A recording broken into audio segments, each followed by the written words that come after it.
And we are live. Welcome. Hey, Hey, Brianna. She said she just finished the episode. She ready. Okay. Well, welcome, hey, welcome to the Friday Night Live with the kids. yes. That's what I have Hello. titled this. Our special guest hasn't arrived, so we are going to jump into our thoughts about this week's episode of Chasing Dallas because we all have a lot of them because a lot of stuff happened.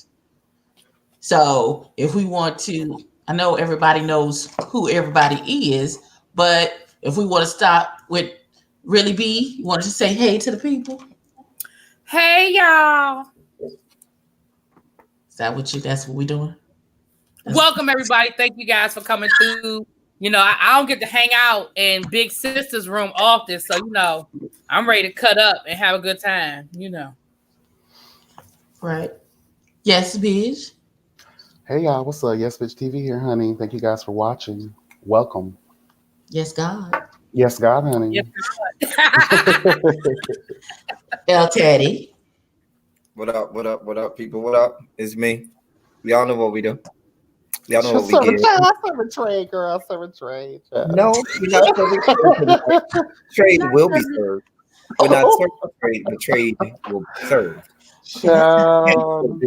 Abby, I think we are in trouble. I'm We just might saying. just, This whole just thing a is already little started. bit. Just a little I It bit. has just rolled out of already bed started. too, child, so I'm feeling a little silly anyway. Ooh, well, bless God. Let me go and get my blessed water. I said it right there. Amen. That's the best order. Hey, watch this. Hey, yes, bitch. I'm going up there. I'm going up there to get some of that Del Rey trade. Ooh.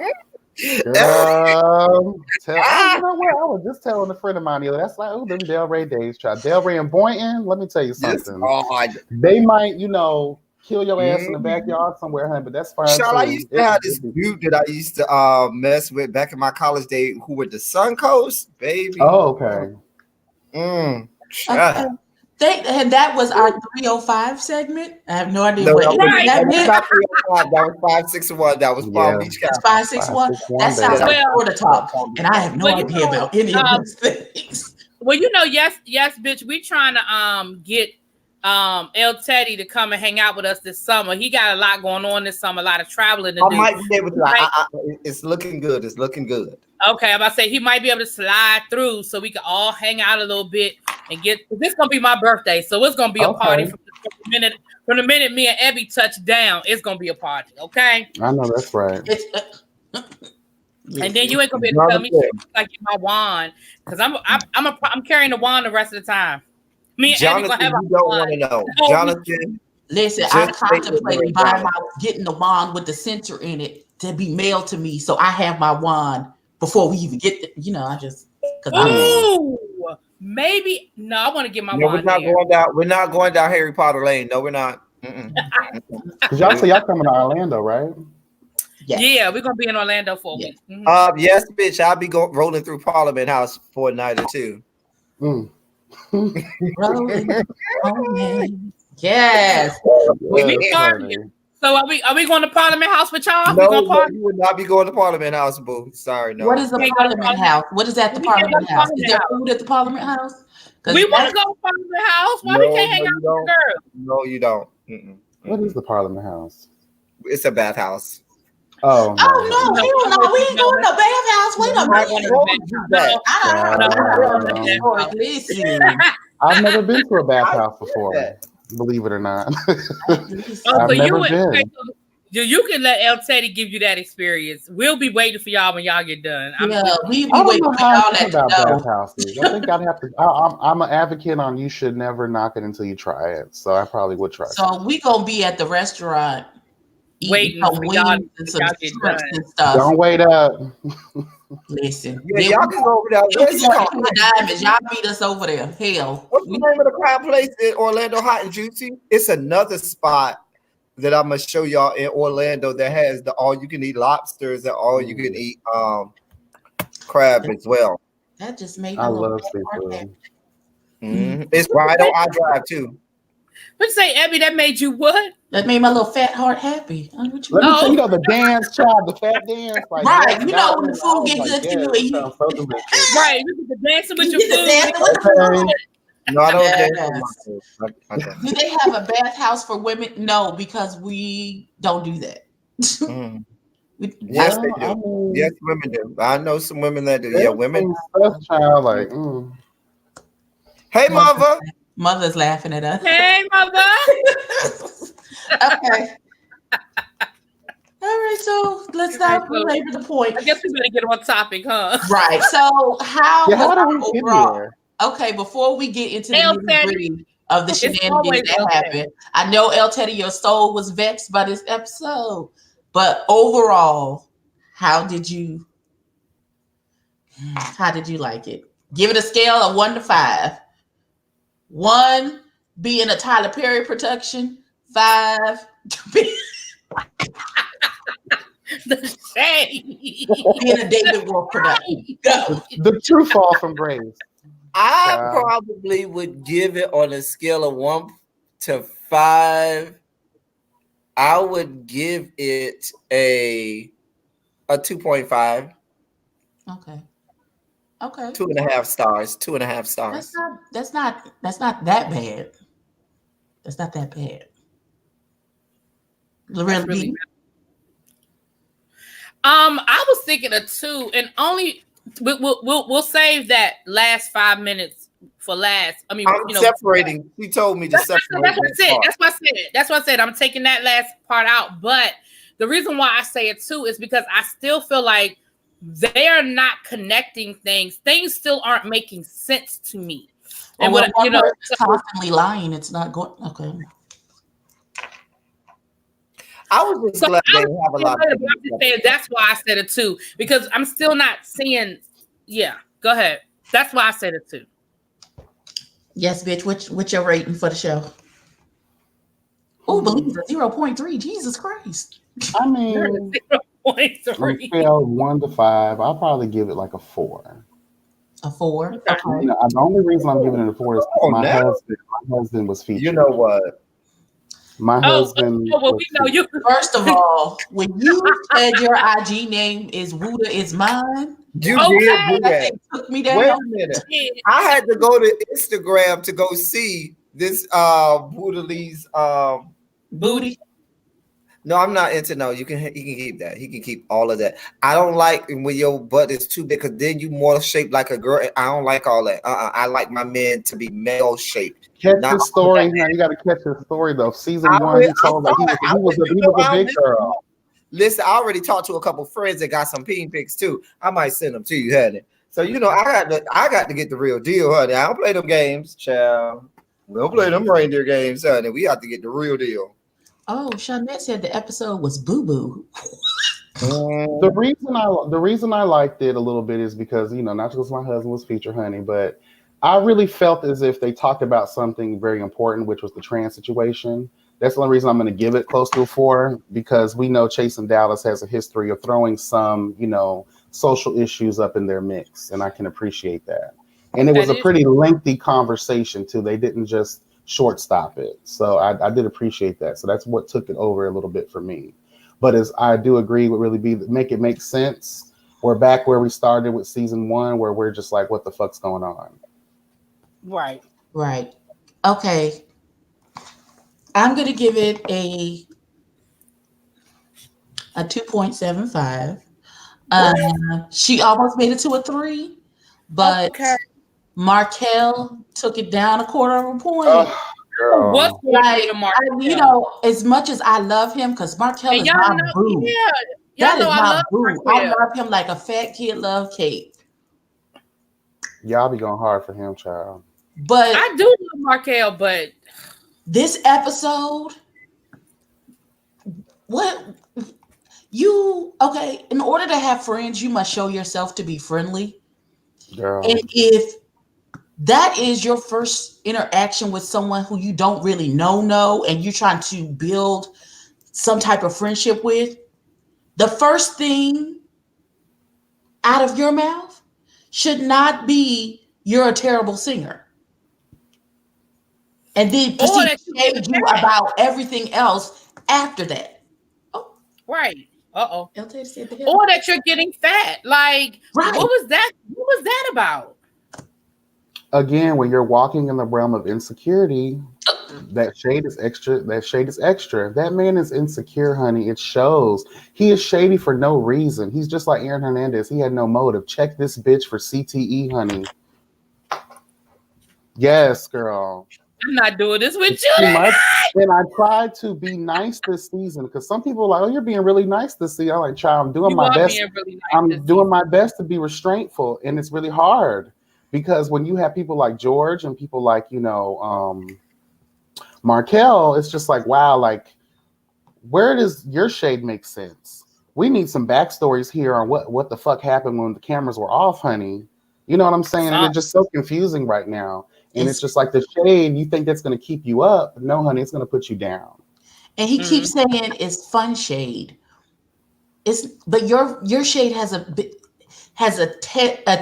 taint of meanness and malice to it, to where it's not fun. That's not fun. But again, it also goes back to relationships.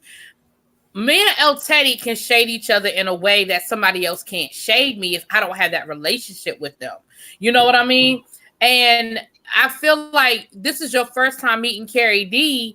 And like you said, the first thing out your mouth is how you can't sing. And when I saw you, you was looking like, what do you call him? A wet raccoon or something? He said something crazy. He said, and then he called him fat. I mean, you don't know this man. Like, it's not fun shade when you don't know them because there's no foundation. There's no premise for that. You know what I mean? It's like, where's this coming from?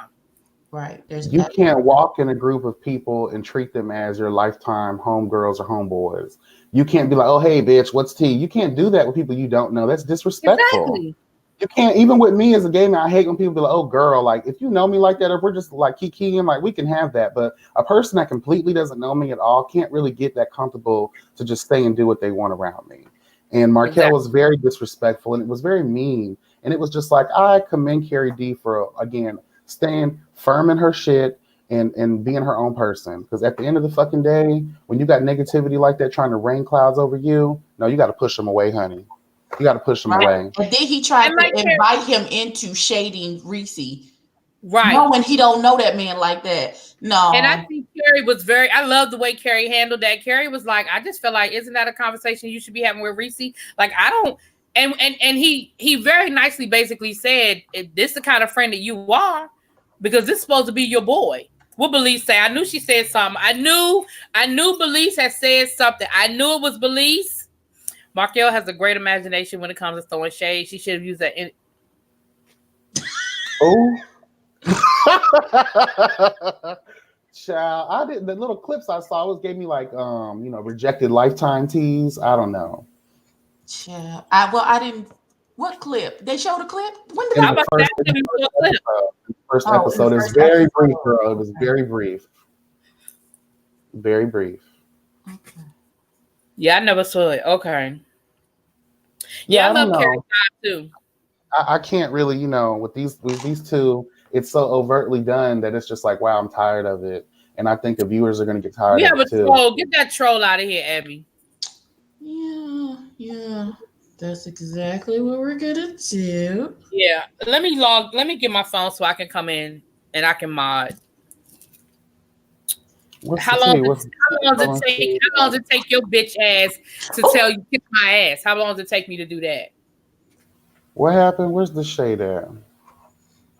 Oh no, he's gone. Okay. Oh, okay. He's been appropriately gathered. So yeah, no, there's no the troll. This house is there. There's no there. There's no there. All right, bitch, poof be gone. Let me get my dream of genie on your punk ass, bitch. Yeah, get your ass out of here. Listen. Because hate is not neither required nor desired, honey. We're just trying to do our thing real quick, okay? We really are. Oh wait, there's El Teddy. You're back. Hey, boo. Yeah. I don't know what's going on with my internet, so I had to come on my phone. Because you and your internet. I know. It's always getting me together, honey. Child, I be like the orange shirt, honey. Run, sister bitch. Run, sister bitch. We know, Miss Jacqueline, you stay. Your work ethic rivals mine. You always at work, just like I'm always at work. I know, right? Listen. Now, did we talk about Markel? Can I tell y'all the funniest shit in the world? Oh no. Is fucking King Kane calling Markel Thriller. And when I looked at the side-by-side picture of Michael Jackson Thriller and Markel, bitch, when I tell you I passed the fuck out, bitch, I feel like a little bit. And when he do his reviews, he have the little thumbnail with the Michael Jackson. I said, girl, when I tell you that shit took me all the way the fuck out. He is definitely Kane. being king of reads this definite season. Like he's killing it with reading these motherfuckers, and it's so funny. And I try not to even bring them up in my reviews because I don't want to seem like coming off a bias or anything. But I just be laughing. That should be killing me. Kane be cracking me up. Kane said, "Did you see his review when he was like, and Reese, I want to just let you know that I appreciate you giving me my proper respect. I appreciate that, and I'm going to take your advice. King Kane safety pin line will be coming, all shapes, all colors, all sizes." I was like, I know that's right. You better take that read and turn it into money, bitch. I didn't get a chance to catch up on interviews. I pushed my 2 videos out this morning and I went to sleep, and I'm just really waking up. So I'm going to catch them all when I go to work tonight. Okay. Child, I got one more episode that I got to catch up. Oh, child, I got to do the circle. I'm sorry, I'm got off topic. That's okay. So what are we saying about this sex party that took place? Like, come on now. That's what it was. Lingerie party? No, the sex party that was the at game night. The game night. Okay. I mean, you asking the wrong one, yes, bitch. Can I just say, how the fuck is you gonna shade Carrie D for kissing Rock when this is your game night? You set up the games, you set up the rules, and how. But this is the same whore that was having made up relationships with Rock. Remember, he was in this make believe in my head relationship with Rock. And if you was in a whole ass make believe relationship, how are you? Actually, you're worse than Carrie D. Girl, Thriller night. We not. Cause this is Thriller. But you know what? This is what I'm gonna say about that. I didn't see nothing wrong. I mean, I saw your review. I didn't see nothing wrong with it either. You asking the wrong word because I'm a whole ass whore. I didn't see nothing wrong with the party. You know, a little spin the bottle. I like that little banana that split. Wasn't my issue. My issue is how you gonna set it up and then shade the people for following the rules of your fucking game, bitch. That's not. That's true. Right, you mad at them for kissing, but it was your game. I don't know. I got a problem with all that. I ain't gonna eat no bananas out of no strangers' mouths. I'm not eating no bananas. No way. I don't care what's happening. Y'all don't eat bananas anyway. But if you would have had a boom boom room off to the side with the door closed, I would have. Everything that was presented as games, that was basic as fuck. I'm just gonna keep it real. It was basic. Where was the real fun and entertainment at? You had this luxurious spot that you were utilizing. You should have put your best into it. There was no real. It was just the clubhouse. It was. They could have kicked everybody out except for Premier and I might have let the Wooda play around with me a little while. I might have, let him play around a little bit. But I was here for Premier. I was here for all parts of Premier. I was here for all of them. I don't like either. You cannot sit here and say that someone is snorting cocaine without having real receipts. Like that's. I mean, maybe he saw her. Maybe that's something she know. But even if that's something that you know, to me, and I'm gonna just say this. I think that you are not a good friend even if we are no longer friends. Some things I'm just not going to put out there, even in an angry moment, but that's just me. If you and I were friends and that profess to be that close of friends, even in my angry moments, some things, even if I know, because he said it like he came from a place that he knew, firsthand that, he does, lines and stuff. I don't know that was that I thought that was a little too far for him to put that out there for the viewing public to know. I just didn't care for that. I really didn't. You want to know why you lose friendships? Because, okay, even when you're down and out in your friendships, no one has a perfect friendship. If you do, then that shit's fake as hell. You know what I'm saying? Everybody goes through things. That's what tests it. So but why put the tea out there? Why try to damage this person's character when you might become friends again later on down the road? So if you're Can I ask you a question? And I don't want to take over your questions, Eb, but what you just said is something that I thought about with Reese. Now, I don't know how much of this is Reese creating drama and how much of this is real drama. But let's assume for a minute that all of it's real and none of it's manufactured. Let's assume that for a minute. Reese, everybody can't be wrong. If you can't get along with nobody, then the common denominator is you. And doing shit like that where you got mad with somebody and now you want to spill all their tea, that's a problem for me.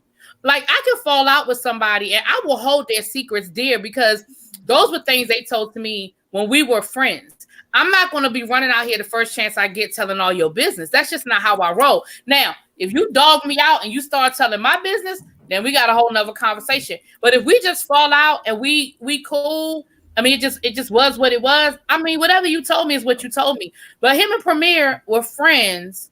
And then the first minute he make you mad, now he's sniffing coke and he this and he that. I thought that was low. Well, that's what happens when you have this obvious conflict of interest with being executive producer and a cast member. You have way more teeth on everyone than everybody else does. And that makes you kind of dangerous. And that's another reason why I think a lot of people are calling for Reese G to decide, are you going to be a cast member or are you going to be executive producer? You know, because it's that Shawnee O'Neal effect. And it's just like, girl, you need to find your place because it's too messy. It's too messy. And I think season 1, I understood it. But this season, you had more than enough people that you didn't need to be a focal point. Like, you could have been a friend of the show and still kind of been around. Yeah. But you didn't need to be a main storyline with so many people you were able to bring on this season. You know what I'm saying? I feel like he's a main storyline. Very Tyler Perry. Just has to be in everything he creates. If you don't want your producer dancing all in the videos, come to Def. Yeah, all in the videos. It's real. But yeah, it is very Basketball Wives, Shawnee O'Neal. It is very Shawnee O'Neal. Yeah. Like, we understand you want to be seen as well, but when are we going to get to the fucking chasing? Come on now. We're on episode 3, episode 4 coming up. What's the tea? What are people doing? We want to see action. Well, we got a little bit with Trey. Yes, I was just about to say that. We got a little bit of Trey with his fashion show. And I believe he's a stylist. I don't believe that he said he was a designer. So I'm assuming he pulled looks and styled everyone for the fashion show. Mm-hmm. I guess to show off his skill, to try and network and get business, to get hired on as stylist for other different things, I guess. I don't create. I was asking why all of this on my review, why all of the outfits that Dior had on had to have his whole mouth and face covered. I don't know. That just stuck out to me. I really wasn't paying attention to the fashion. That was the only thing that stuck out. I think he was trying to channel that whole, punk rock, grunge, underground kind of vibe. Okay, but I could see that with one of the outfits, but with both of them, I don't know, child. Maybe it was a through line, or because we only got bits and pieces. We didn't get the whole thing, so maybe there was a through line that had something to do with the face mask and stuff. We just needed a bigger introduction to him before we got to his own scenes. That's how I feel. Yeah, I think we all agree that. I believe, because that's one of the things El Teddy complained about too. Yeah, we definitely. Can I ask a question? Who the fuck is Antonio? Where did he come from, and why do we care what he thinks about other people? He wasn't on last season either. See, listen, he Marlo Hampton. He a friend to the show. He's a messy friend of the show. When Premier said she got tight pants on with penny loafers, I died. I'm mad at Premier because he said, I'm not threatened. I got $800 shoes on. What the fuck does that got to do with anything? Help me understand. You know what? Believe You can get your ass whooped with $800 shoes on, boo. I don't understand what you're talking about. What that mean? I didn't understand. I mean, it has been confirmed that those are $800 shoes he had on, but I just didn't understand why I needed to know, nor do I care, because the $800 shoes ain't never stopped the ass whooping. Never. $800 shoes with a $5 clear backpack. What stops an ass whooping is people who ain't willing to fight, and the people that call themselves having smoke for him was not willing to fight. Like I said on my review, real girls do real things. Girl, you ain't want to fight him, because if you want to fight somebody and they're walking down the stairs and you are at the top of the stairs, I'm gonna help you get down. baby, you gonna bust them in the head one good time and watch them roll on down. Girl, you walked all the way over there, Reese, and and y'all got mad at me. Really, BTV got mad with me because I said he, is 4 or 5 weight classes above him. I just feel like you always weight class. 2.5, 4 or 5, giving a little too much. I just feel like you always coming for reasons. No, because when you talk about boxing weight classes, that go by like 10 pounds a piece. You was just being shady. You was just being shady. Premier is like my size. That's why he said Premier is like my size. I'm 5'9", 140. Reese look like he's about 6'2", 300. No, what you not finna do? That's not what you. No, I'm telling you, he weighs no. sir. As someone who weighs 3. No. Let me do this. This is someone who's dealt with a lot of men and a lot of weight his size. So I know, looking at him and his size, he's no less than 275. No less than. Because he has height on him. He's no less than 275. He's between 275 and 300 pounds. He's easily 300. He's not. I can show you some 325s that don't look as big as that don't look as big as 325. You want real tea? I'm 6 foot. I'm 6'1" and I'm 295. I'm telling you, Reese G is not small. He's probably a little bit bigger than me. Maybe I might be a little bit bigger than him. He's not that small. He's pushing through. It's a man's sizes are a little different. That's what I'm saying. I know what I'm talking about. He's probably, because he looks tall when you see him standing next to other people. So he has some height on him. And with the weight, he's probably. He wears it well, though. He wears it very well, though. I will say. That's what I'm saying. 300 pounds on a tall man. Let's be clear. It's not the same. Let's be clear. El Teddy ain't put that much thought into that read. El Teddy was reading his ass, and he ain't put this much thought into the read. He was just reading his ass. Premier is my size. Premier is my size. Premier is not that little. Let me be very clear. I think they're close. When we saw him in that video, I think he's bigger than you are, El Teddy. I honestly believe that. He might be, but he ain't more than about 180. No, I know. I don't think he. Yeah, no. Remember when they did that much, but I don't think he's as small as you know. Remember when Premier and Reese did that video? Get your life together over there in that corner. Oh, hey, bitch. So that's my sister. I'm sorry, y'all. That thing tickled me. Oh, that tickled me. I'm sorry. Ooh. El Teddy, I love you though, boo. Oh, Bobo said them long wigs hide it well. Oh, Jesus. No, you can always tell a lot by facial structure too. You can always kind of like tell, especially like in men and women. I mean, you can really tell. That's how I know if I'm losing weight when this shit right here goes. My thing about it is, that's how I know. Like really, B said I ain't put that much thought into it. I did. He outweighs them by several weight classes. Okay. We hung up on it anyway. I don't want to get hung down. But my point was, if he wanted to, if you was that mad, you could have beat him down, and you ain't do nothing but try to talk noise. Got on the little thing afterwards, talking all your noise like he was about that life, and you had every chance and opportunity and did nothing. Okay, Joyce. Now we're not gonna give Reese too much about the makeup that he puts on his face. He can do whatever he wants. He can beat his face. Can be. It'd be too much. No, we can't. It'd be too much. I'd be like, oh, because it don't really help. I mean, makeup is supposed to enhance.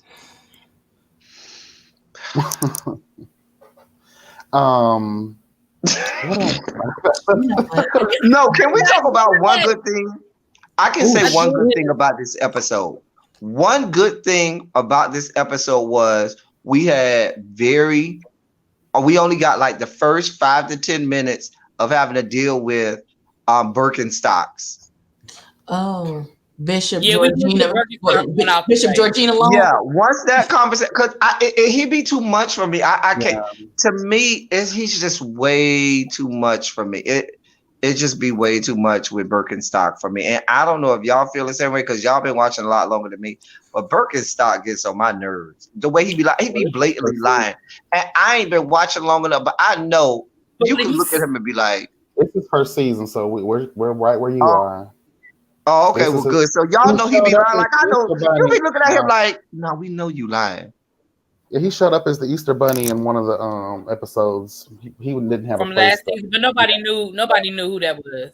No. Okay. He didn't even. So he was Antonio of last season. What is his goal? Because is your dream? What are we enticing as dreams here?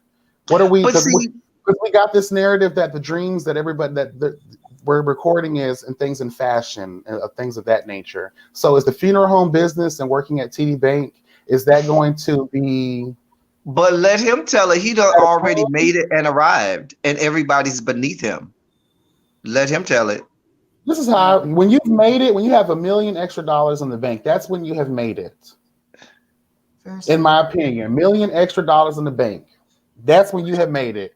That's why I said Premier's crazy as hell. You got $800 shoes for what, girl? You ain't got no $1 million yet. I'm gonna stop giving know what purpose George houses that are slaving out these kids out here in other countries for 10 cents a day. Sure. Right now, he's giving us very Phaedra. I would hate for him to have on $800 shoes, but sitting over there sleeping on somebody's couch. You know the girls are good for that, honey. The girls are real good for that. Premier's the one who had the $800 shoes. Anything about we have to also discuss this fuck shit. Did you guys catch the tea when Trey Womack was telling Wuda Lee that he was talking to Duran, which is George's best friend? Yes. And in the previous episode, their roommates. Did you peep that? He said his roommate. So they not he just did say the roommate. He did say his roommate. So okay, Mr. I've made it and I got 5-6 streams of income, but I still got a roommate. And again, ain't nothing wrong with having a roommate. But I'm not saying that Trey couldn't have been wrong. Maybe he thought that was his roommate. I don't know. It is a possibility. Nah, he could have been wrong about that. Okay. All right, you guys, we're gonna take a small break and we're gonna have our guests come on. Okay. You ready? I'm ready. Yes, God. I was born ready. You see my mouth? Hello,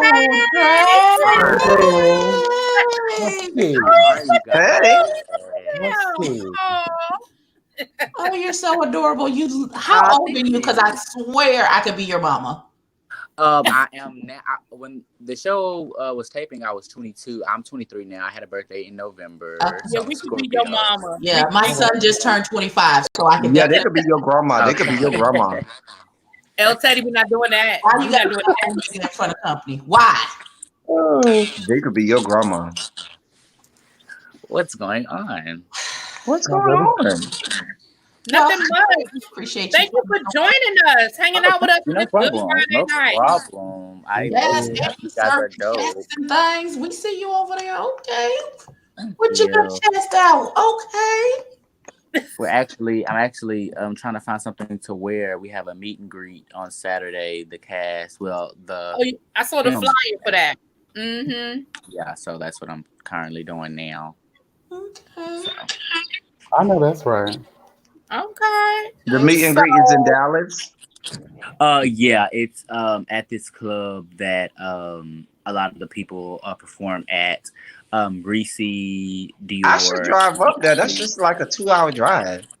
Ariel are doing they're doing actually drag numbers, or they're doing a set or whatever you want to call it. So. Oh, really? Yeah, Markel, he will be there, but he won't be doing a show. Yeah, we won't be watching that. We won't be watching that, boo. How do you feel about your fellow castmates? Coming into the show, I feel I was excited, first off, and because I thought it was a platform because of who I am. I wanted to bring my platform to life and actually build and work on it and just put my work out there. So coming out to the show, I was like, cool, this is gonna be fun. Now that we're like episode 3, we've been filming for a while. It's some things that hasn't come out yet. So I'm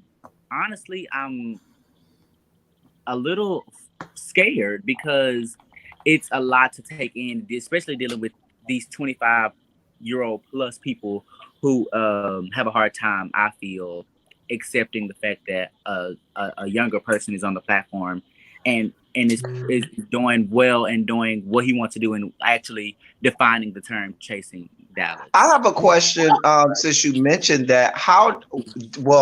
My question is, did you get on the show because of your relationship with Dior being your father, or did you get on by yourself? And if you did get on the show on your own merits, what was that process like? Like, how did you go about getting on the show? What was that like? Right. As much as I want to love to say that Dior helped me get on the show, I feel like my own, I guess, things that I've done in the past has helped me get on the show. But technically, the way that Reese went about it, it would seem that Dior was my ace boon coon. He helped me. I was nobody before Dior met me, and that Dior birthed me as his own. I was Special Guest Tre Howard before I met Dior.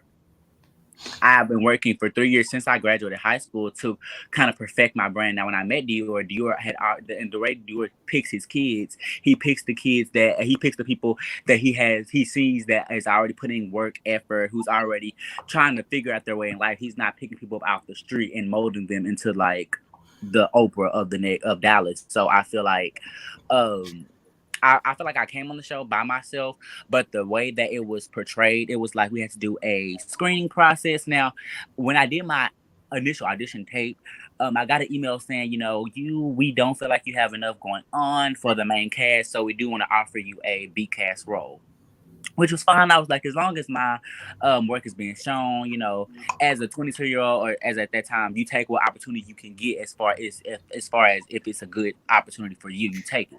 Right. And so I took the opportunity because I was like, this platform is bigger than what I can offer right now. I have 16,000 followers right now, but I feel like they have a broad band of people that who don't even know who I am. So I feel like it was appropriate, and it felt like it was something that I needed to do. Now, the way Reese made it seem like, oh, you can't come unless Dior's here. You can't be here unless Dior's here. When we had the screening, I had my initial audition, but it was like as if I wasn't on the show because I wasn't contracted until after the incident that happened that you guys haven't seen yet. So I was contracted until then. So that's kind of why they kind of threw us in backdoor last week with just kind of like a his right, yeah, right. Because that scene that you seen when I was like, "Hey, my name is Trey Howard," I filmed that scene.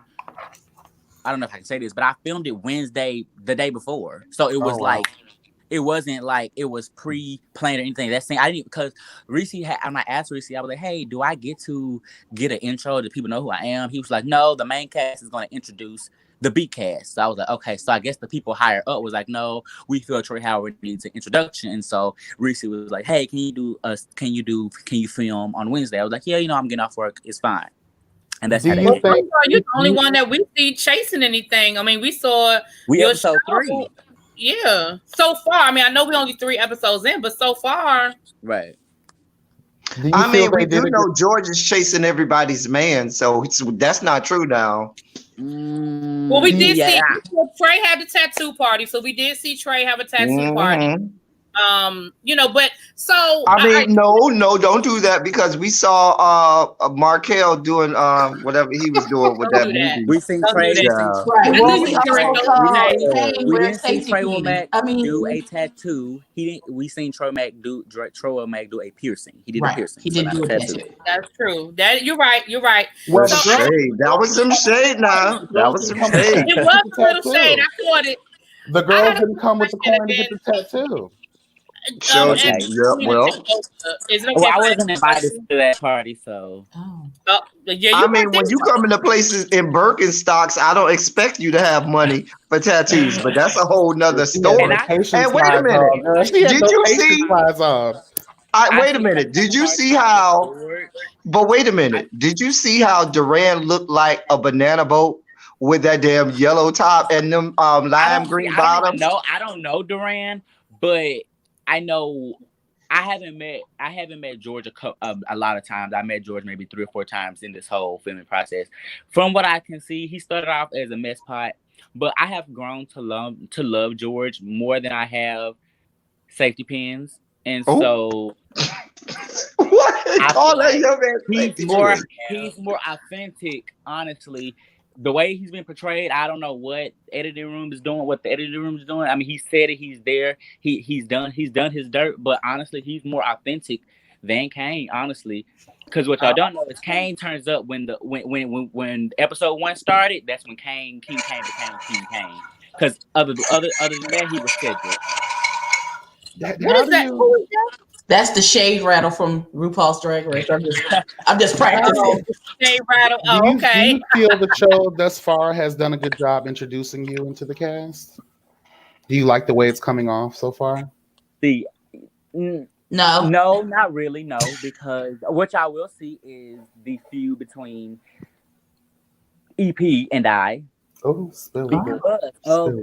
And feel free to let us know if you can't speak on something. We just go cut straight to Final Jeopardy. Can we cut straight to Final Jeopardy?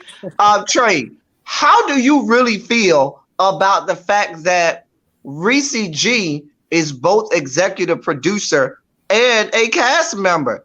Because, I mean, us viewing public have a problem. Right. I felt like that's been an issue since day one now. Miss Reese G can definitely say that she tries to not play both sides. She tries not to let her EP role get in the middle of her decision making. But all in fact, that's what happened when it comes to my story and how I'm a part of the franchise. I feel like she let her EP role and her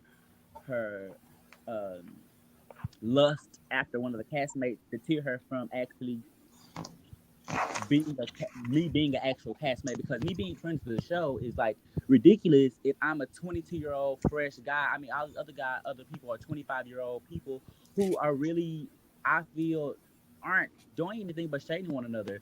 My event had no drama. I didn't come to play. I'm not here for that. I'm ready to any criticism that anyone has to tell me, I'm ready to listen, because this is not a game for me. This is my life. If I don't make it, bitch, what I'm gonna do? And for them, I feel like they playing games when it comes to the reality where I'm on this platform just for exposure, and I feel like it's too much shade. And in the first 3 episodes, we've yet to see anybody launch a legitimate event where we see the public come and see what you do. So the hashtag is, what do you do? You mentioned some lust. That's shown us what you're doing. Right. We fucked up when you said lust. Who lust after? If you can't. Can I say maybe the whole cast? I don't know. Depends on what day of the week it is. One day is George, one day is Kane, one day is. I have a question. We don't know. I have a question. When we saw you in that situation at the beach party do you know Rock? No, I don't know Rock. Actually, I met him that day. Okay, so I was going to ask you: is there anything you know about Rock and Markel's situation, or is Markel just living in a fairy tale? I think it's a lie. Markel loves to make up stuff. Kenya Moore, like Mean Girl. Mm-hmm. And sometimes, but he's a nice guy. He's very funny.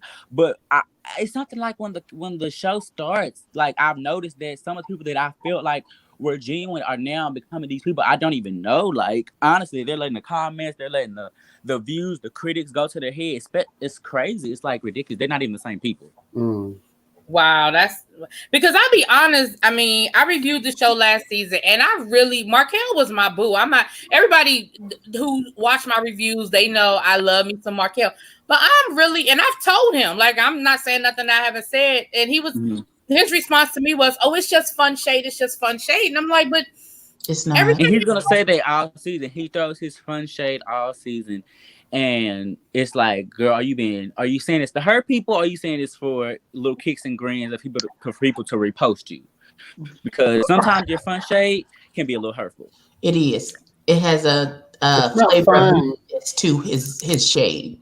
Yeah. Yeah, most of all of their shade is like they're coming for your soul. Like I feel like Yeah. everybody wants to be the queen of the shade, or they want to be the nini, and it's like if we was really about what we was really about, we'll be trying to figure out how to feed 100 But I plus think, kids that's on the streets. but Hello. my In Dallas. question Hello. is, but I really think that that's on purpose by the producers or by Reese or whoever is in the on the editing chopping block, because he even said on that little snippet that we saw last night about, well, y'all said y'all wanted more drama, so we giving it to her. So it seems like that is what he is trying to promote on this show, just all of the shade and the drama.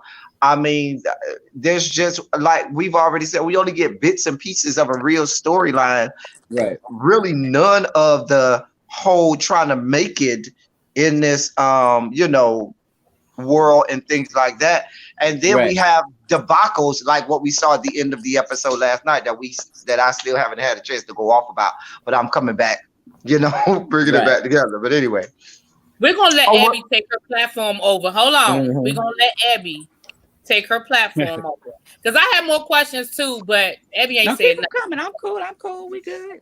No, I just had a question about your fashion show that they showed. Okay. This episode did we get to see everything, or was it edited down? So the fashion show that I did wasn't. It made it seem like I just went to a show. I mean, I planned this show and I paid for this venue that I knew was a club. I obviously knew this was a club. When I was approached with this fashion show, it was from a producer that I know in the Dallas area, and she was putting on a showcase for artists, so for rappers, singers, people who wanted to basically show their skills as far as rapping and everything else. I was a host of the show. She brought me on because we knew each other, we worked before, and she was like, "Can you host this show?" And I was like, "Yeah." She was like, "I know you do fashion, so how about you do some fashion, a fashion show?" And I was like, "Well, I was skeptical at first because stylists don't really do fashion shows. We're not known for being, doing fashion show." But I was like, wouldn't it be dope if a stylist could put together some looks and pull off a show with looks that he put together himself? So I was like, you know what? I have done it. I have nothing else to lose, so why not do it? And I did that show. Now my show was in the midst of the artist performing. So that's why I was at a club.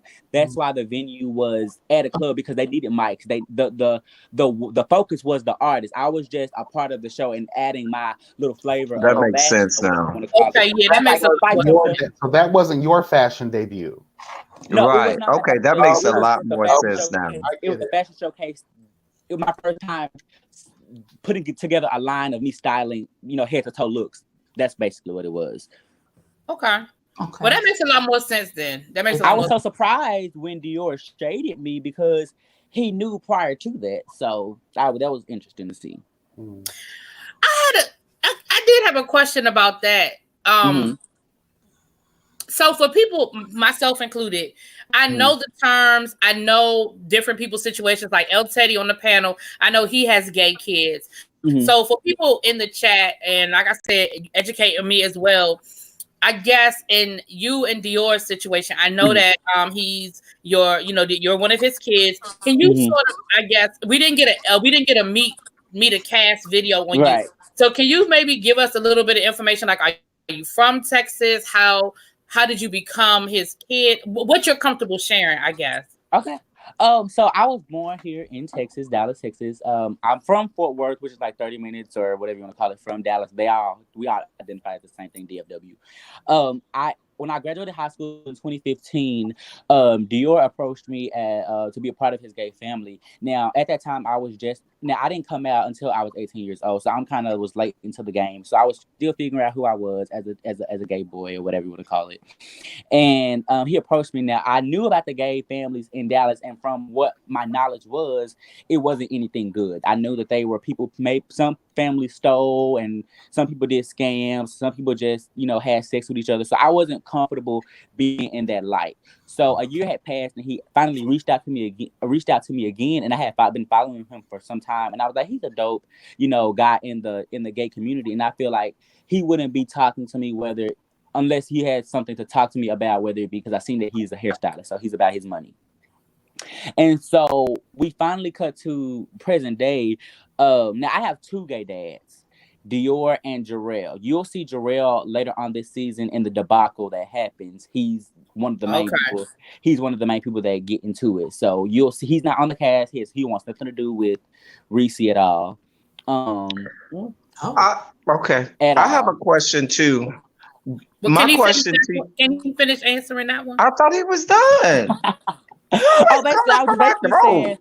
I was basically saying me and Dior are now, he's like more of a mentor. As the term is technically known as, he's my gay dad, but he's just like a mentor to me. He's someone who I can go to. Okay. I have a shortage of male figures in my life, so he's someone I always look to for help and advice. So yeah.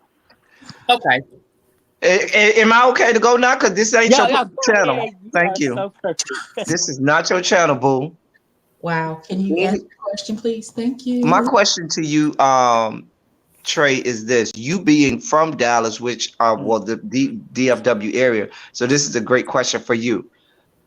Are the people who we have on the cast this season? I can't speak for season 1, but right now, the main cast, do they really give the viewing public a depiction of the Black gay community in Dallas, or are there other people who you think that are in the scene in the Black gay community in Dallas who might have been a better fit, or is this a good representation? Because this, and for lack of a better term, is giving the viewing public what they think is Dallas Black gay community. I can say a lot of people, from my knowledge of what Reese tells me, she vetted a lot of people to be on the cast that were known figures in Dallas. Some declined, some I guess had other opportunities they were looking at. Ariel is definitely a heavy hitter in Dallas. She's been around forever. Although she's not from Dallas, she's been around the way in Dallas a lot. Dior, definitely, he's been here a long time. Trey Womack, even though we had our thing, he's so much like headstrong in Dallas. Who else is on the show? Markel. I just heard about him when I seen Chasing Dallas. Kane, I heard about him when I seen Chasing Dallas. George, same thing. So a lot of the people from Dallas, the main cast, they aren't Dallas natives. I don't see them out in the community as much, but I'm starting to, now that the show we've been filming and stuff, they have been more vocal, I guess, in the community. But before the show, no, I don't think so. What thing were you talking about with you and Trey? What happened with you two? On the show, we get into it a little bit. We have a little disagreement, but we're okay now. Love and light. We wasn't love then, but definitely love and light now. Okay. So, who is your favorite? Well, we know your least favorite is the person that you didn't even call him by his name. Well, actually, yeah, okay, that is my least favorite because that absolutely is, because he went live, and that live was just a ridiculous stunt that he pulled when the lights came on and the camera started to say action. That's when he started to come and show his true colors, because from what I had known prior to the debacle scene, we were good. We were like close friends, but now I haven't had a single time from him, and he's spewing lies and throwing me under the bus, and I don't think that's what a real friendship does. He's made several statements saying everybody's over the age of 40, whatever. Well, he's pushing 30 and he's acting like a kid. Well, I just want to say to you, honey, you keep doing your thing, because I really do see it for you. You're young, you're fresh, you have a good spirit about you. You seem content with who you are, and that's very important when you're trying to walk this messy ass fucking roads with these raggedy ass bitches. So yes, true. Speaking of Reese, you didn't have to talk about Reese like that.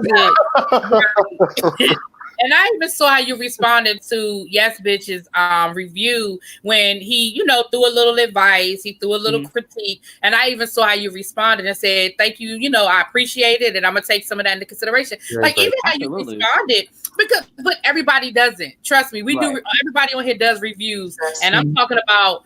I've had people who are on shows that have on major networks respond to my little old review, and I'm like, really? Like, you're really worried about what I had to say about you? So you be they do right. Don't pay. I think it's very honestly because we're still filming, and I don't want to be making no ass of myself if I can stand it. So when people are telling me stuff, I'm like, oh well, she's looking at it a different way than I was gonna look at it. So I'm gonna use that. And it's a lot of things since episode 3. I feel like I love these things because it shows me like a side of myself. Because sometimes being a person, you kind of like step out your way, and that's what I'm learning as I grow. That sometimes people who have an insight to what your life is like, and they're on the outside looking in, they could tell you a lot, and they can really help you, especially if you're the person who wants to listen and learn. I just want to get better and push myself. I don't have time to be playing no games with these people. I know that's right. I know that's right. Do you regret opening your life to this platform? No, not at all. I regret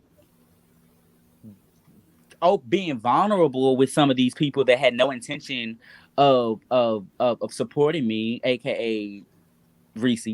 I didn't want to say it, but well, it's crazy. It's crazy.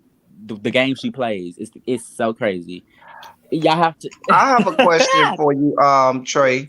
How has it? Yeah, it may still be evolving, but life for you now on the scene or in Dallas, do you find it that now that you're on the cast or people have seen you, are they do you see people trying to hit up your DMs more? Are you when you go out now, do the girls see it for you now, or the opposite? Do they want to try and pick a fight with you now more than they did before? Honestly, before this franchise before they was even season 1 of Chasing Dallas, the girls were seeing it for me. I was always someone who was steadfast in who I was, whether it me, and I made a statement about me wearing hoodies on my legs. I have this thing where I put hoodies and I wear them as pants. I was trying to figure that out. I got questions about You'll see it next episode. Yeah, it's something that's weird. I'm thinking. So where does the hood go? Does it go over your crotch? So the who? I'm sorry. The hood part. Where does that go? Yeah, so the hood part hangs down almost like it almost hangs down. It's really cute. I'll post. Yeah, can you go put some on and show us before you get off here? Because I'm real curious about that. Okay, I definitely will. My boyfriend's in here and looking at me right now. But yeah, I definitely can do that. Give me one moment. But yeah, the platform, I think everybody I feel like was really nice to me in Dallas. There's always gonna be those hater people and those people say he can't dress, he blah, blah. And I'm like, well, girl, it wasn't for you because when I went to New York Fashion Week, they saw it for me and they said I was an innovator. So I'm just looking for the people who I know that I'm targeted. I'm only targeted the people that are, worth something. Oh, I love you. I love your confidence. Yes. I don't want to mix my confidence with my humbleness because I am from the parts of Fort Worth where you could get shot for even dreaming. So I am very humble. I thank God for everything I have. My granny didn't raise no fool. And you may not see it in the Chasing Dallas franchise, but I'm well intelligent. I'm well aware, and I'm well aware of the people that are not for good for me. And as the show goes along, I hope y'all see it too because I don't get arrogance from you. I get confidence, but not arrogance, and it's okay to be confident. I don't get arrogance from you. I really don't. If I did, I'd tell you. I'd be like, okay now, but I really don't. You're not trying too hard, and that's perfect. You're being yourself. You're giving us something real and not some fake like the rest of the girls' child. Okay, keep doing. I like that you said that. You talked about, you don't get to see it a lot on the show, but I am intelligent. I would like to know, tell us something, I know that's part of it, but what else should we know about you that we may not get to see? And the other question that I want to know is, you've given us a little bit, like you told us some things about George and some things about King Kane that we don't get to see as viewers on the show that we probably would need to be privy to get a real concept. What are some things that you think that we as people who do watch and review the show should know about maybe some of your other castmates that we may need to be privy to? Okay, so let me start with that question. Thing that you probably would need to know. Carrie D is very authentic. What you see is what you get. He's not the type of person that is like in your business. He don't really care. He's kind of like a Cynthia Bailey. He really don't know what's going on all half the time, but he's very supportive, and he's been one of the cast members that is like, okay, Traylon, you are really doing what you need to do. Reese's a snake. I get that. That makes sense. I could see that. Ariel, as misunderstood as she came off last episode, that lady's a sweetheart. She's a sweetheart as much as I can say.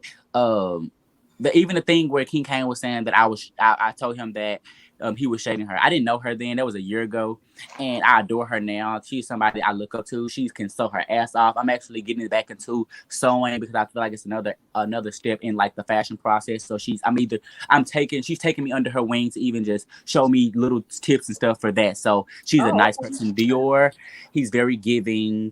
Markel, everybody know he's shady. Like I said, so not what you see. Y'all reviews are really spot on half the time. So I'm like, how do I even know this? Because it'd be real. I'd be like, okay, yeah, they're really good.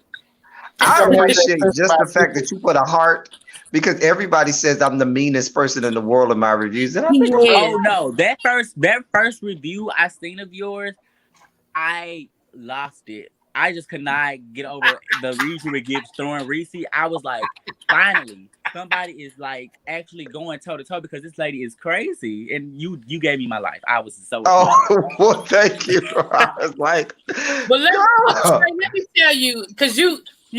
This is my bratty little brother, so you see the banter back and forth. So he's mean that way, and I'm used to it. So I'm the one that tell him that he's mean. I'm the one that's saying that he's mean. So he was throwing a little shade at me with that one. Anyway. But yeah. All right. Abby, I know we done took over Abby, but it's absolutely fine. That's what I'm here for. I'm just here to facilitate the conversation and keep it that's what I'm here. That's what I'm here for. Did y'all have any other questions for Trey? Because I know he has some things that he has to do. And now when the next time I come back will probably be after this scene that after the debacle. Yes, cool. We gotta get that. Absolutely. It's so crazy. I just hope y'all still feel the same way, because it may be. You know how we gonna do? Look for the reviews. That's at King Kane's lingerie party, right? That's gonna be at King Kane's lingerie party. Okay. After my other event that I have thrown. So far I've had 2 events on the show, working legitimate events. Okay. Well, tell your cast members and friends of the cast to watch all of us and see our I would definitely y'all put together like a flyer. I will post it for the next episode or the next show that you guys do. I love it. I think they're all watching. I know Kane watches. He's a supporter. He does his thing. Try to see if you come on. He definitely was going to do a review show anyway. So I think it's a great exposure. It's just another way of letting people know who I am, because I know that I was like, these people probably think I'm just on the show, just don't even care. They just think I'm just pushed on the show. When actually, I was filming for some time before I was actually contracted. So I wanted to leave you with this really quickly. You're 23 years old.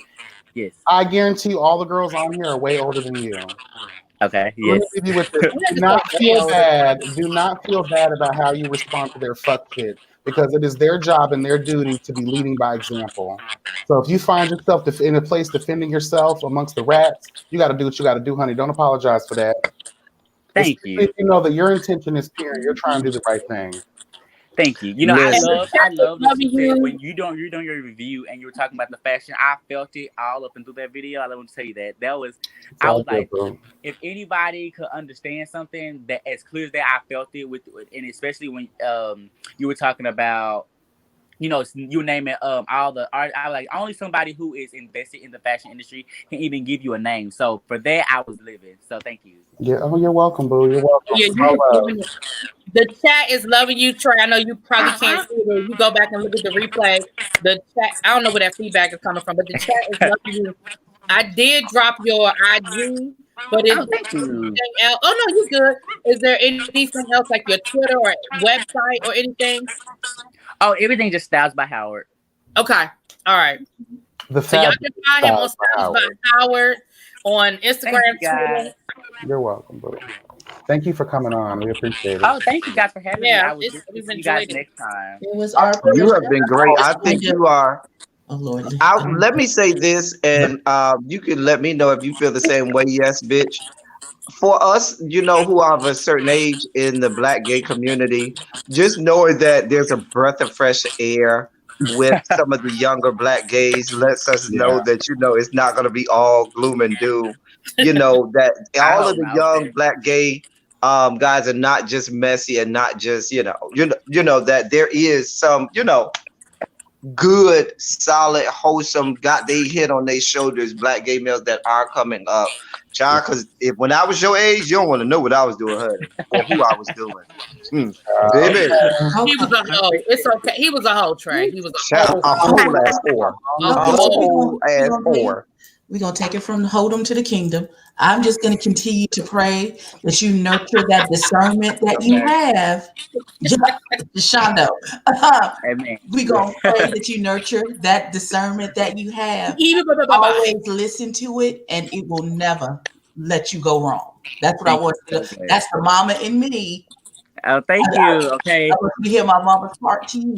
Listen, nurture that discernment. It is there for a reason, to get you to where you're trying to go. You hear me? I receive it. Thank you so much. And in the midst of darkness. Okay. In the midst of darkness. Amen. Or shade them bitches till you can't feel them no more. Hey, well, that too. Do it. You better do it. You gotta do it, baby. Okay. All right. Thank you guys. I love you. See you later. Thank you. All right. Thank you so much. Have fun. Did I just say have fun? What the fuck was that for? I didn't say have a good day. I thought I have fun. Like, who says that? Look. For the meet and greet. El Teddy gonna go infiltrate the meet and greet. You gonna do a call for the meet and greet? Child, you heard that man? He said I gotta see. I gotta see what the what time it is and what the information is, and if it can fit in my schedule for tomorrow. I'll see if I could drive up there and get there.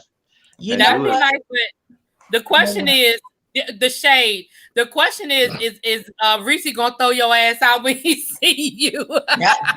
I don't think Reese watches me. I don't think Reese watches my reviews. So. Oh, I don't know. I know he might not. I don't know. I think they sit in the bushes. I think they do. I don't know.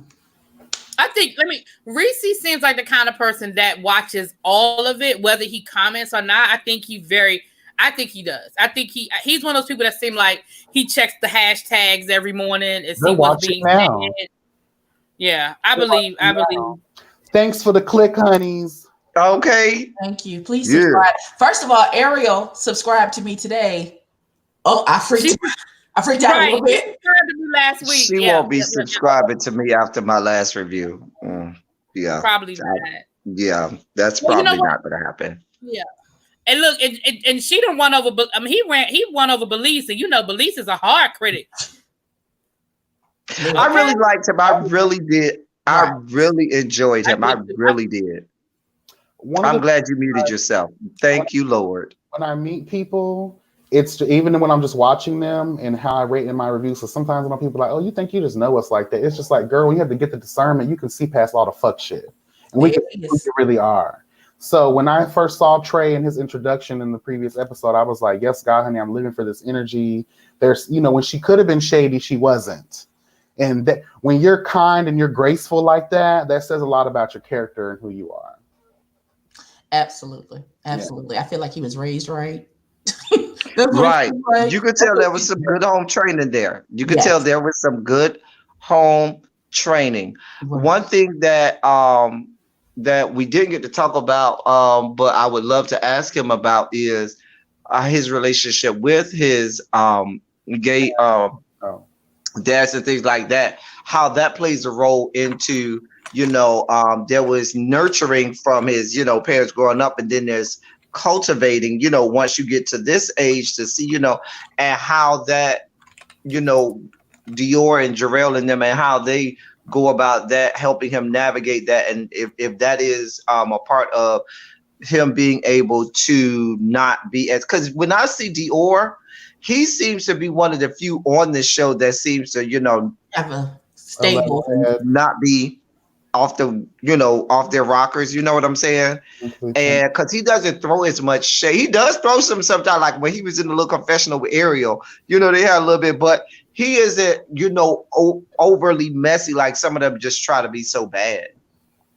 I don't know. I wish I would have had the chance to ask, because you just made me think about it, El Teddy.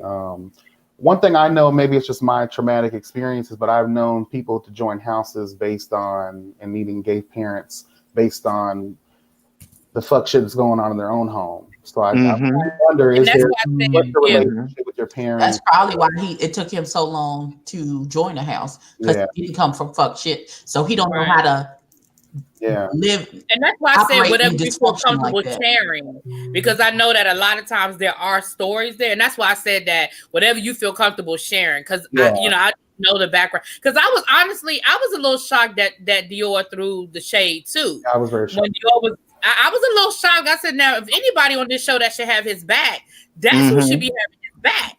And I was a little shocked by that as well. I didn't watch this. Nah, I took it real fast when he said, well, no, I have two gay fathers. And normally when you got gay kids, you might say I have a gay mother and a gay father, but you rarely ever hear, no, I have two gay fathers. That kind of stuck out. I was like, yeah, I heard that before either. Well, he also never heard that. You heard he demoted Dior. He said he's more of a mentor now. So I because feel like maybe listen, went down. My gay kids will fight you about me, and if I say something that makes them feel like I'm not everything to them that they feel that I am, they might fight me about how I classify them. So. But that did stick out to me. And I do think that he might have come from already good, wholesome, background. So he was like, listen, I can't be with the fuck shit and fuckery. And things like that. So I don't know. I'm curious. But, it sounds like that won't be our last run-in with him. So we may have a chance to ask more questions. And I really don't see come back after because it sounded like it went down after the lingerie party, honey. It went down. Yeah, I'm very interested to see what happens with that, because not only him, but even like in King Kane's reviews, like they're releasing all this tea that's supposed to be coming up. I'm like, girl, we need to hurry. We need to fast forward this shit. Honey. All right, let's do it. Yeah, get to it. Y'all got now. Is that what we saw the previews for, where Oliver Twix was there? Yeah.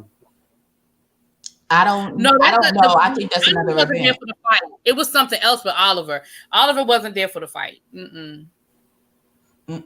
Oliver was there for T.S. Madison. I think that's what we're going to see is T.S. Madison. Right. Madison was performed in Dallas, and I think Ariel did her for that event. And I think Dior did her hair.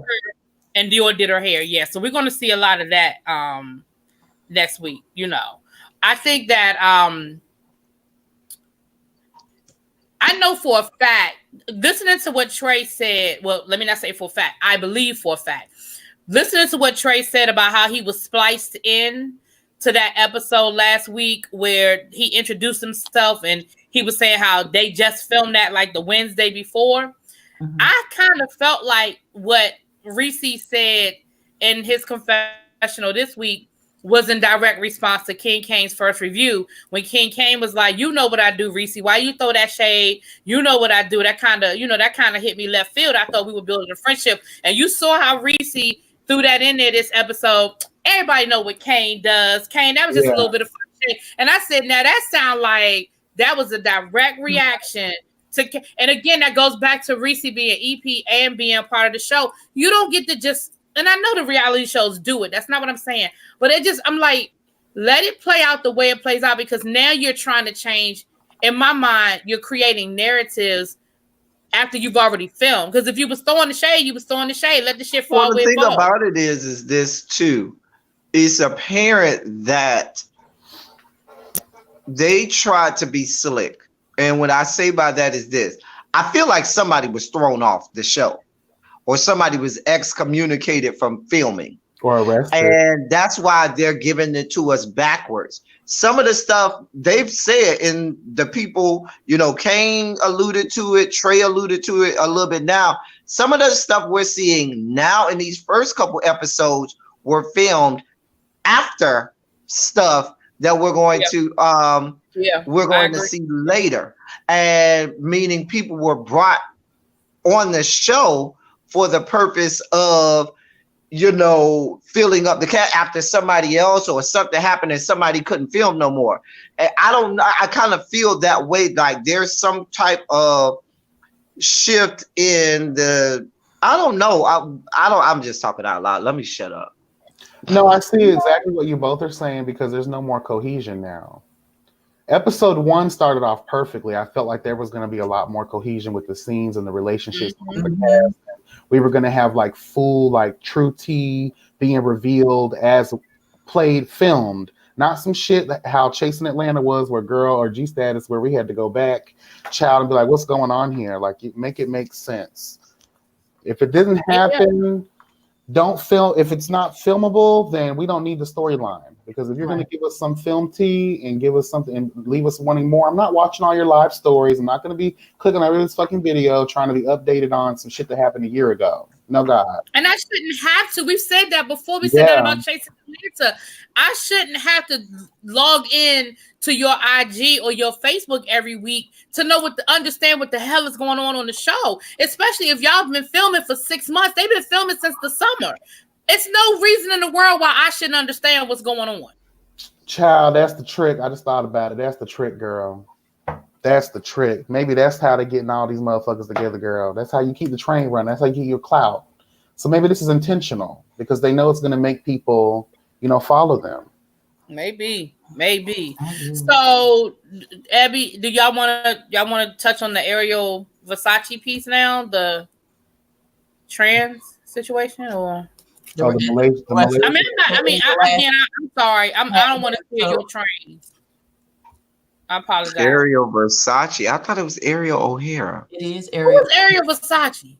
You said that. I was lost when you said. I said, it's O'Hara. Did she work for? No. I know what I said. I know I said Ariel Versace. Is she a drag? Is she from RuPaul? I know that name. No, that is Ariel Versace. It's the same drag family, I believe. Yeah, I know that. No. I got that. But hasn't there been an Ariel Versace on RuPaul? Is what I'm saying. Yes. That's okay. I knew I got the name from any white girl from New York. Got you. No, there's a. I knew I got the name from somewhere. That's all I'm saying, y'all. No, you're right. I said the wrong name. Ariel O'Hara is from the same drag family. I'm surprised I got the wrong name. But I knew I said Ariel Versace came from somewhere. That's all I was saying. Bless God. I'm not all the way crazy. Is all I'm saying. But she's not drag. She's trans. Right, but I'm saying Ariel Versace. Ariel Versace is from RuPaul. Yeah.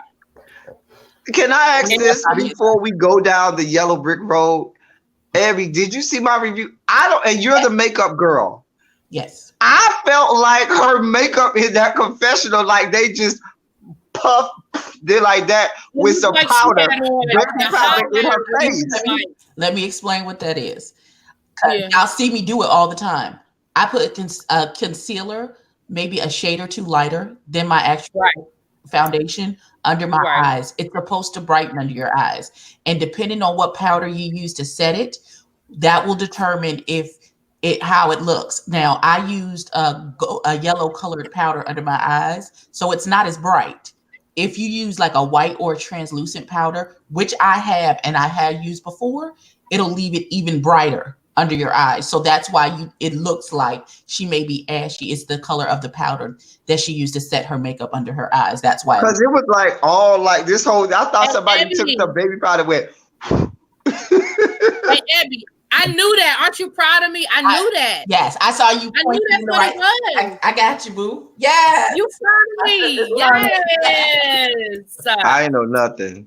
Yes. I was gonna call her Puff the Magic Dragon because somebody had done Puff and the baby powder. Depending on the powder that she used like a HD powder, in those specific. Oh, they have HD powder. Wow. Yes, they've had HD powder for a long I time. thought HD was like for like your videos or something.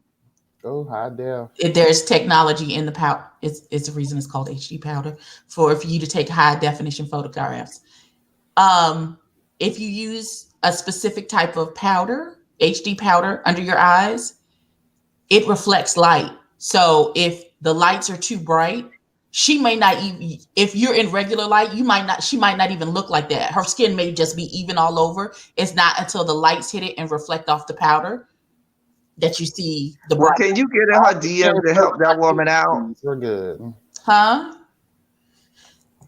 Whoever is doing the lighting when she's doing her confessional should light her correctly so that they should look in the viewfinder, sit her in the lights, light it, sit her in the viewfinder. But let me ask this. I could have been looking at it wrong. Was I wrong in what I thought I was seeing? Was I wrong? Because I could be wrong. No, because that's powder. It's just not baby powder. It's the light off the powder under her eye. I saw what you saw, El Teddy. I just knew what it was, but I saw what you saw. I understood it when you was about to go there. I knew exactly what you were going to say. Girl, even when I watch like Real Housewives of Atlanta, when they're in their confessionals, it's like you can definitely tell like something's messed up with the lighting. They don't know how to have proper lighting for black skin because it makes you look light up here and dark right here, and it's just like because most lights have a blue undertone, and you can't put blue lights on black girls. It makes you look washed out. So they need to warm the lighting to like a golden, so that it reflects appropriately off of the melanin in our skin. You better come on, Abby. Yes, Abby. Wakanda forever. Yes, God, honey. Listen. Yes, Abby. They do that because they know with the white people sitting over there. That's the only reason why I know. They do that because they know with the people descended from the Caucasus Mountains that it's easy to see all of those blue veins through their white skin, and they want to hide all of that. And so that's but with us, you can't really see all that. Believes you a mess. It's not that they have to get better lighting equipment. Lights probably have like a dimmer switch, or you can change it from having a blue undertone to like a more peachy undertone. They just have to play with the settings on the lights that they have so that she's lighted correctly when she comes in. That's it. I will say this though, as far my big sister know what she's talking about. As far as the show goes, I'll say that it's kind of sucks, but I will say the only good thing is the editing and the overall production quality. But I think the sorry ass storylines is really what's tanking the show a little bit for me. They have a lot more followers this time around. They do. And they bring in some of the lowest common denominator to keep foolishness up. Because they got so much flack for not having any of that. Not a lot of that last season. Yeah. So I feel like this season they're overcompensating for not having as much mess last season. So they've upped the mess level on this season. Maybe season 3, they'll be able to level it out to where they have equally good stuff so that it'll balance itself out and they will have a more cohesive show. That is my prayer. These are people who've never done this before. Right. So it's a learning curve to get it to where they need it to be. Well, is the Chasing Atlanta better than this? No. I'm chasing after you. I'll say that for the whole, like, to get the whole, we're getting something, I think, a lot more than what we got from the last season of Chasing Atlanta, in my opinion. I mean, I felt like last season of Atlanta it promised a lot and underdelivered. Yeah. Is how I felt about the last season of Atlanta. And everybody got, and then it became this narrative of Oliver. But then when you found out what was really going on behind the scenes, it was like, no, that wasn't Oliver's fault. Y'all let Oliver take over the season. I am not living for this right here. This is just bothering me, the whole fucking camera. Oh my God. Just gotta get that together. You know what? It's okay because I gotta get this together. All this right here, all that extra chin hanging right there. Yeah. I really can't. Why y'all think my chin is always down and my camera is always up? I'll be trying, girl. That's why I come in 5 minutes early to these things so I can try to adjust and shit, but it just don't work out. I could do like this, like I'm pushing out my eye, child. I don't have time for it. I don't have time for it. But it just is what it is. Take me as I am, Jesus. Okay. Okay. So, do we want to get into the weeds with this Ariel Versace?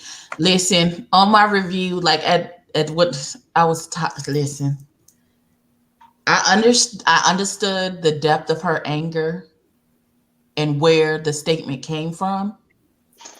I don't agree with it. I don't. Two wrongs don't make a right.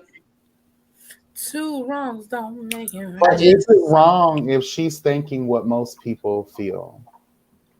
Well, this is my piece on it. Wait, listen. I can't co-sign on that because my son just turned 25, and before I lay down every night, I'm just playing devil's advocate. I don't agree with the statement either. I'm just playing devil's advocate. Right. I pray that his next day he can come and go, leave his house, go to work, and make it back home in the same condition that he left. Right. Because he doesn't live here in the same city as me. So that's all agree. But that's a fear that a parent has, is that your child is going to go out and something's going to happen. And I don't want the police come. I know what that is. I don't want the police coming to my door to tell me something happened to my kid. I just don't. And I don't want to, and I'm not going to wish that on anybody. I don't care what the circumstances are. Well, and I'm gonna let El Teddy, because I know you know how he gets. So for me, and this is what I said this morning when I was talking to El Teddy, and this is what I wish I had said in my review. I said this to him this morning, that I wish I had said this in my review. I don't agree with what she said, and I don't like what she said, but I personally cannot. I don't know. I haven't walked a mile in this woman's shoes, so I cannot speak for her. I don't know what her experiences have been. I don't know what has happened to her with other men. But with that being said, so what I'm saying is, I can't tell that woman how to feel, but I put this on production. It should never have been in the episode. That whole scene, in my opinion, should have been cut. And the reason why I say that is because I think the part about Dior's daughter was powerful. I think the part that showed Reese being involved in community town halls that discusses it was powerful. Telling the story was powerful. But I personally feel like, since y'all editing the day before the show come out, I just feel like that should have been kept out. That's just. Can I interject just really quickly, LT? I know you read Chuck. I'm sitting back. I'm good. The only reason I want to say this is, if I understand, I think we all can agree that I don't think that's exactly how she felt. I think that was just the emotion. And for me, I always try to empathize with people by putting myself in their situation a little bit. Like, these girls, it's not like the LGBT community for us. It's something totally different for them.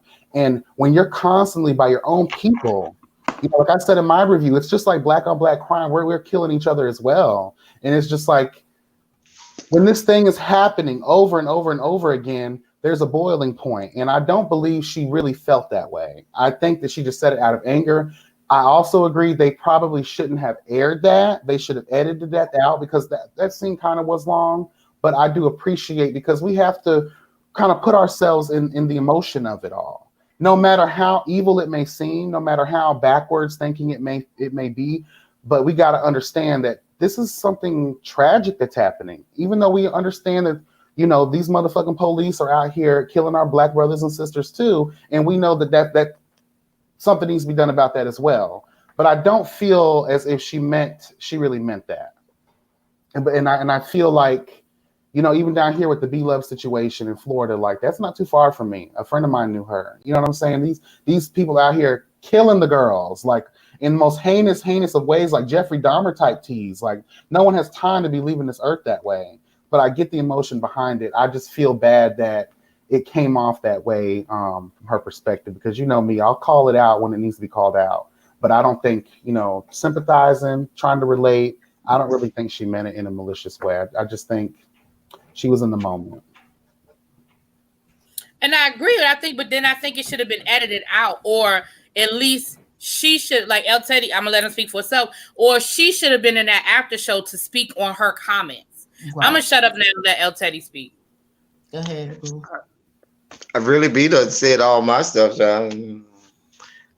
Or get that same hold on. You get that same energy you was giving me this morning, because me and you, we had a good old moment debating it this morning. So don't do that, because you gave it to me this morning. Give that same energy. I mean, you done said all the stuff that you already said. Well, El Teddy said this morning, so I don't have a whole lot more to add. But I do, just have to say that if you're going to play the role of executive producer and cast member, just like when I'm in my classroom, I am the adult in the building. I'm the adult in the room. And when we have a discussion and a conversation and dialogue about things, I have to remain the adult in the room. And when I see them getting off track, steer them and bring them back within the lines and say, hey, nope, we're not going to take it down that road. We're going to stay here. And at no point, nobody did that. Even some of the statements that Reese G was making was inflammatory. If anything, I, as a Black gay male, felt like you said things to divide the Black LGBT community more than you did to bring us together, because this is not going to happen on an island where just one of the letters is going to be able to make it happen. We all need to be united, and then we're going to need our allies who are not a part of the spectrum to join with us, and you're not doing anything to help that. Let's just be clear. You do not have a trans Black woman if you don't have a Black boy or Black man. You don't. You don't. You can't have one. And so for you to say, well, I'm glad that you're killed, that doesn't make sense. It just doesn't make sense. And I think that we just talked about a couple minutes ago how this platform has more eyes and has more viewers, it has more subscribers and followers. It is negligent. It's just negligent to have that put on display. If they had said, and then they had Ariel come on at the end of the show and give out the whole number to this, that, and the third. At that point, I was so incensed, I didn't even want to hear anything she had to say at that point. There was nothing that she could have said at that point, in that moment at the end of the episode, to draw it back in and bring it back, to reel it back in, because it was already way out in left field. And so while all of us, marvel and are just so discontented and angry about what is happening to our trans sisters, you allowed the stories of Malaysia Booker and all of the other ones, and we can name a lot of local names in our areas, to be hidden behind the stupidity of some of the statement. That's the lightest way that I could say, the sheer stupidity of some of the statements that was being made. There's no other way to put it. You cannot say, oh, it's okay for them to get, you can't have a trans Black woman without having a Black boy or a Black man. So in for lack of a better term, it's almost like you're doing the same thing that you're accusing them of doing. I don't know. I'm going to be quiet, because then I'll feel myself saying something. But I just, and like you said, I felt like if Ariel did not feel that way, and maybe she was being emotional, maybe she was caught in a moment, maybe I was just so emotional. Okay, you've had some time. This has been months later.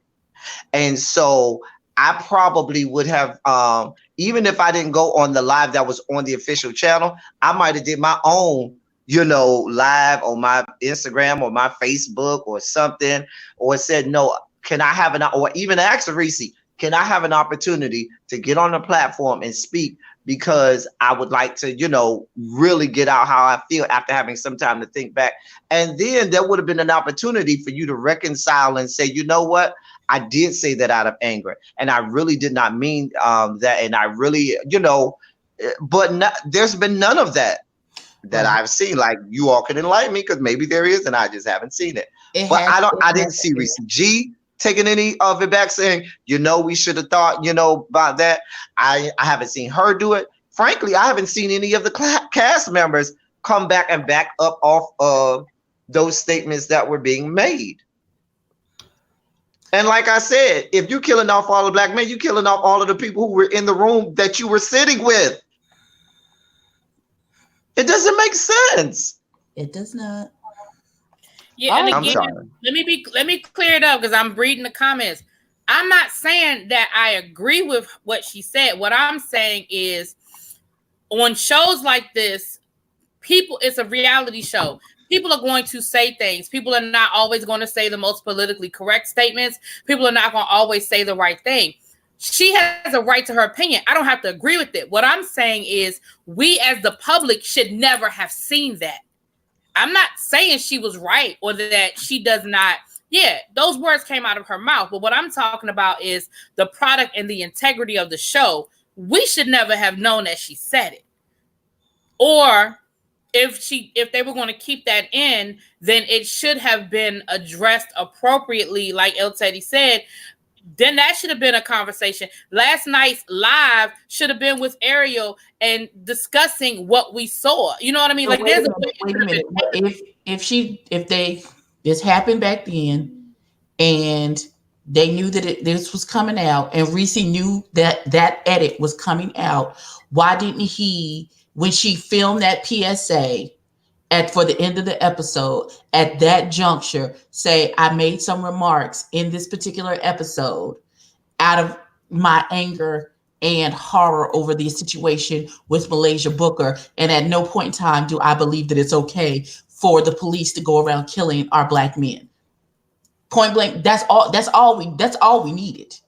If they were going to keep this edit, now with the way that it's coming to light as some of the defects in Reese G's personality that are being told to us, now I'm thinking, okay, is this why in Ariel's first confession, she immediately started shading Reese G in the first episode? Is there an issue between the two of them? Did Reese G just use this to roll her under the bus by putting out this edit, knowing that because you can't tell me he's not smart enough to know that those remarks were not appropriate. Now, I will say there was a contradictory conversation. Remember, she shaded Reese G and wanted to know she was in transition and trying to throw shade towards her. But then when the trans situation happened, you wanted to have like, oh, we need to stand together and stop shaming each other for this and that and the third. It's just like, again, be consistent in whatever it is you're trying to deliver. That's all I'm asking. I understand everybody's perspectives. Trust me, on my channel especially, that's part of my commentary is fighting for these injustices that are happening, speaking about them, making sure people are aware of what's going on, and trying to come up with ways to combat these messed up situations that are going on. But I truly don't feel that the way she meant it. I think what we should do is we should send an invitation for her to be on the next show, so that she can give us her perspective, instead of having, we all play well off of each other and we all have our own independent thoughts. But I think hearing it from the horse's mouth is going to be better than anything. So hopefully, I don't know if anybody wants to reach out. I'll try to reach out, or we all can at once. It don't matter, to see if maybe she'll be welcome to come on and speak her piece on that matter. Because I think it is important, because I want to know. Shit.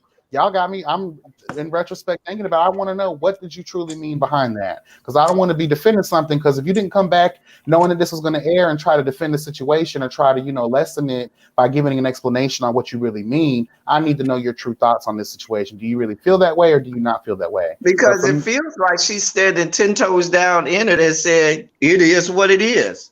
Like she may.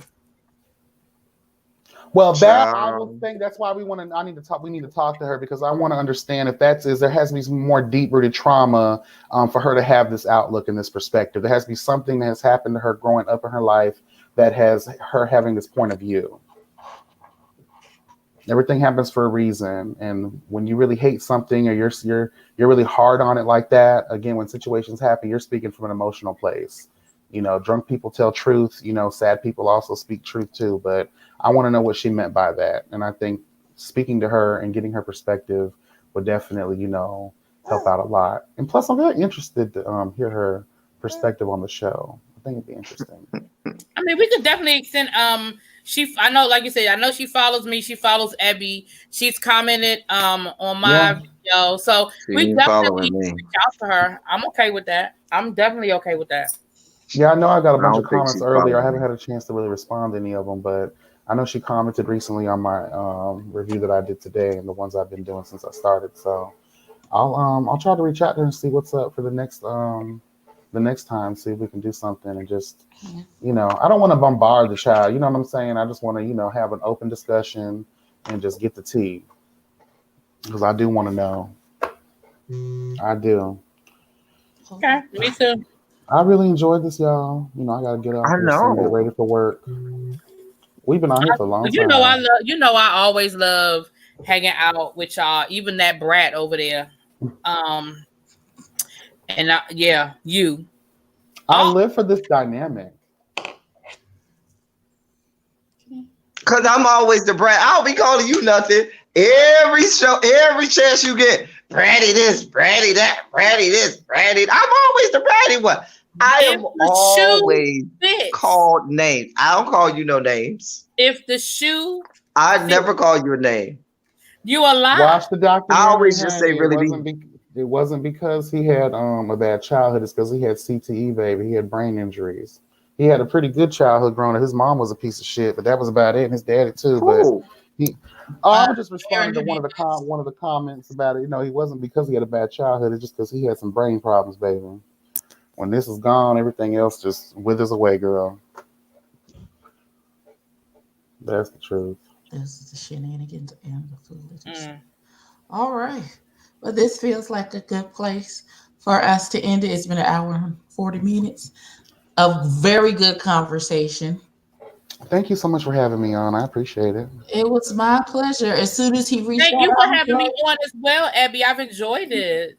Absolutely. You always welcome. Me too. You too, I thank everybody for enjoying me. No, I'm playing. Yes. Y'all know we have a good time. Thank you all for what you do. Thank you, Abby, for inviting Simply Trey. Jesus God. No, not Simply Trey. Trey Howard on. Dear Lord, where did that come from? Thank you for inviting him on. Thank you, Trey Howard, for coming on because he was certainly a breath of fresh air. And I was so glad to talk to him today. Same here. I enjoyed that conversation. Wow. Thank you for setting this up, Abby. It was great. Yes, I enjoyed it a lot. All right. So everybody in the room. You guys, all y'all in the room, in the skybox and everything else, make sure you are subscribed to Abby. Abby Reviews. Y'all see Yes Bitch TV as well.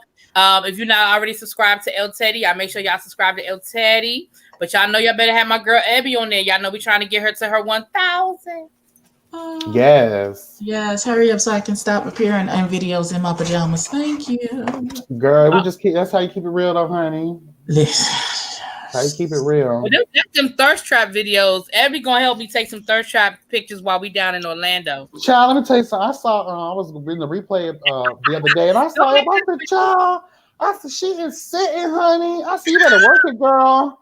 I said, she is sitting, girl. I said, I'm telling you, Abby, I'm telling you.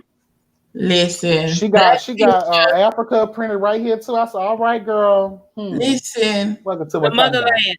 Welcome to Wakanda. I had 30 people that I have never spoke to in my inbox. I was like, what the hell is that? Because I said I don't want to be fat no more. What happened? Jesus. Okay. All right. That's a discussion for backstage. And we want to thank everybody for coming backstage or backpage? Never backpage. Here's what we're not going to do. Oh, they took down anyway, child. Whoa. They've been got took down, child. We ain't got to worry about that. So did. Yes. Robert Kraft. Let me stop. Bless God. Please subscribe to all the beautiful faces that you see over here in Melanin Corner. We appreciate you all. Please like, comment, and subscribe. Tell a friend to tell a friend. And we will catch y'all in the next one. So Bye, now, guys. Take care. Thank you, guys. damn button.